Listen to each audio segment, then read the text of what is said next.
साक्षात् परब्रह्म तस्मै श्री गुरुवे नमः। हरि ओम।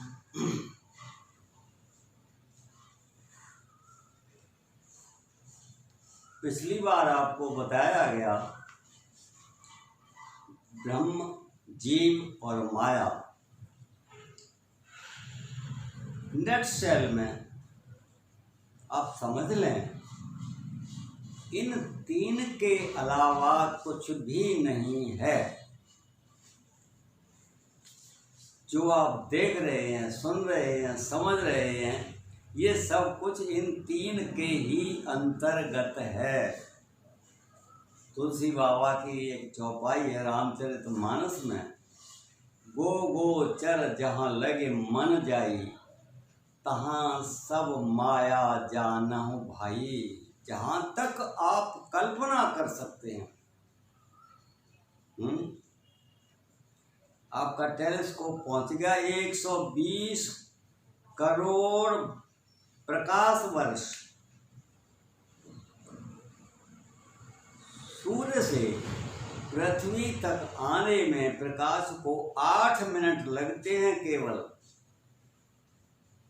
वो प्रकाश भागता रहे 120 करोड़ वर्ष तक,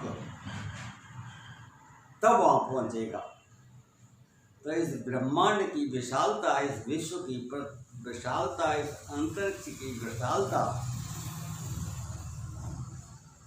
तो आपका मन तो उससे भी आगे निकल जाता है एक सेकंड में। जहां प्रकाश को 120 करोड़ वर्ष लग रहे हैं, आपका मन तो एक सेकंड में पहुंच गया, वहां उससे पार निकल गया। उसके लिए कहा जा रहा है कि तू जहां तक भाग सकता है वहां तक सब माया है। इसका कहने का तात्पर्य यह है कि माया, मन जितना आप सोच सकते हैं वहां तक माया है। इसका मतलब ये सब माया के ही अंतर्गत तो आ गया। पेड़ पौधे, जीव जंतु सब, ब्रह्मा विष्णु महेश सब इसी के अंदर आ गए, जो आप सोच सकते हैं। एक तो माया, एक आपका जीव। जीव जो है वो केवल एक जड़ चेतन का मिथ्या कॉम्बिनेशन है, false, pseudo, imaginary, imaginative. Actually कुछ नहीं है वो। अर्थात जीव नाम की भी कोई चीज नहीं, कल्पना है, काल्पनिक है। और एक ब्रह्म। तो माया भी काल्पनिक है, ऐसा शास्त्र कहता है। माया मिथ्या है, माया अविद्या है। अविद्या माने अज्ञान। अज्ञान का क्या अस्तित्व है? अंधकार के लिए कल्पना करें तो अंधकार का क्या अस्तित्व? कुछ भी नहीं, न कहीं है, न कहीं आता है, न जाता है। जैसे ही प्रकाश होता है, अंधकार कहीं नहीं रहता, तो उसका भी कोई अस्तित्व नहीं है। तो माया का अस्तित्व केवल अंधकार की तरह ही है, अविद्या है। तो माया का भी कोई अस्तित्व नहीं है।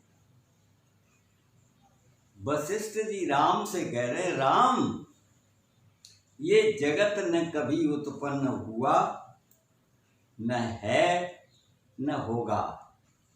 ये तो एक मिथ्या भ्रांति है, मिथ्या है। तो जगत भी नहीं है, अर्थात तो माया भी नहीं है। न माया है, न जीव है। केवल क्या है? एक अकेला ब्रह्म। तुलसी बाबा ने रामचरितमानस में कहा है, नमामि मीशान निर्वाण रूपम। मैं उस ईश्वरों के भी ईश्वर। निर्वाण माने केवल एक अकेला। तो वो निर्वाण रूप है, अद्वैत है, एक है, अकेला है, उसके अलावा कुछ भी नहीं। दो तरह से आप कह सकते हैं।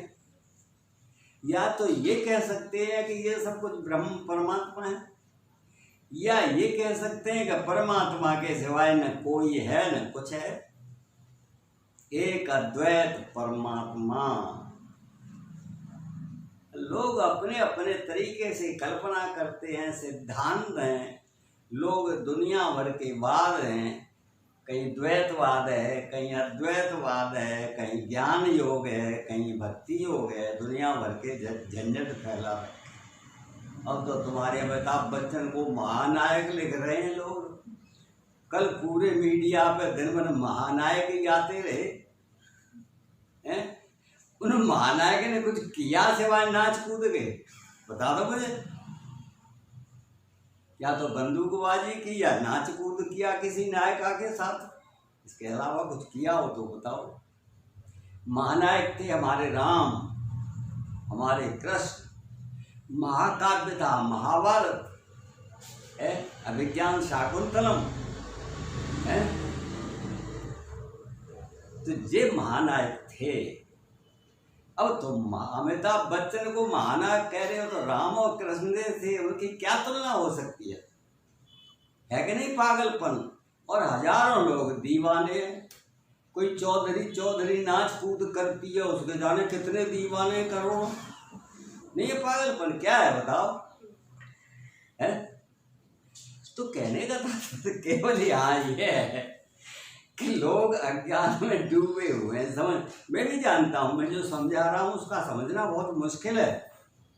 भगवान कृष्ण ने यही गीता में कहा है कि भैया इसको समझना मुश्किल है, करोड़ों में कोई एक आध समझ पाएगा।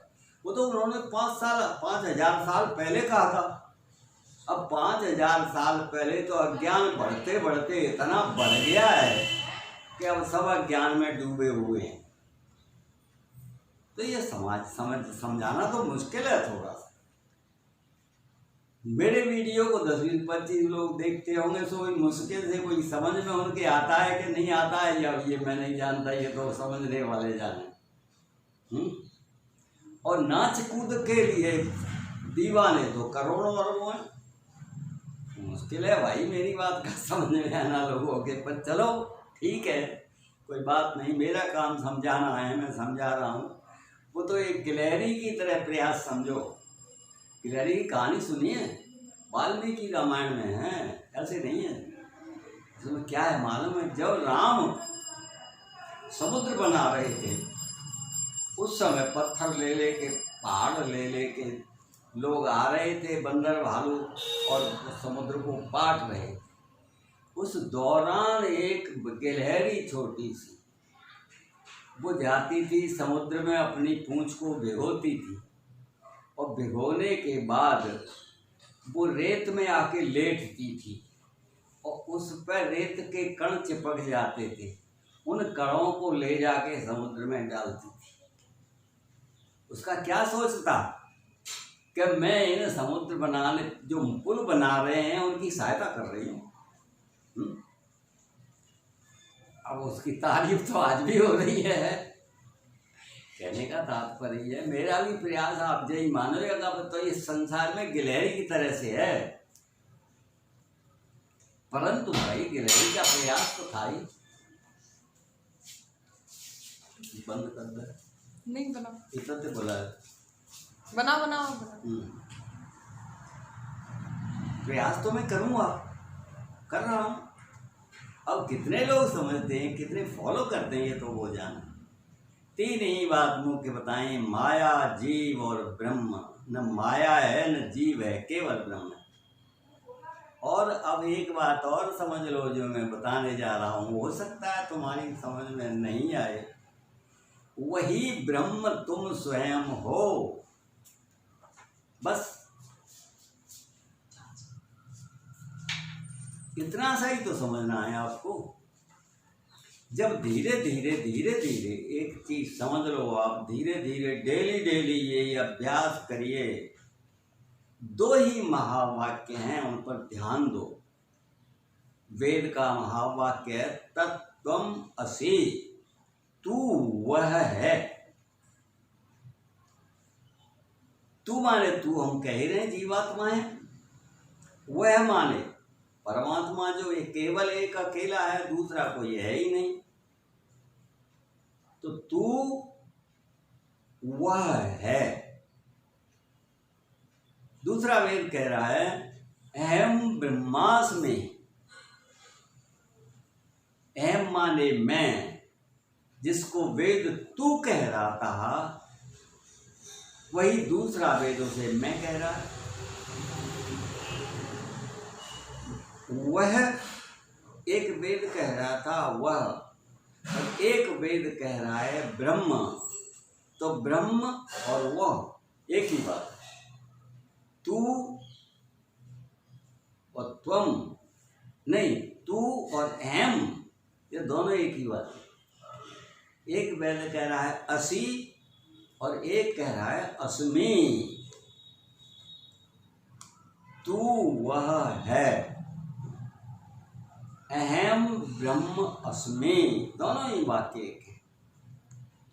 इनकी एकता करने पर आप ठीक तरह से ये समझ लो कि या तो सब कुछ ब्रह्म है या न कुछ है न कोई है। तो सीधा सीधा मैं यही तो आपको समझा रहा हूं, तू वही है। तू आसानी से, बड़े आराम से, बड़े निर्भयता पूर्वक ये उच्चारण कर रहे हैं हम ब्रह्मास्मि। तो मेरा समझाने का केवल नटशल में यही एक अपना इस्तेमाल है।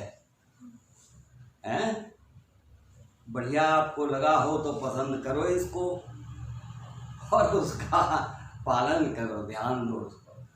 हरिओम तत्सत। बस बहुत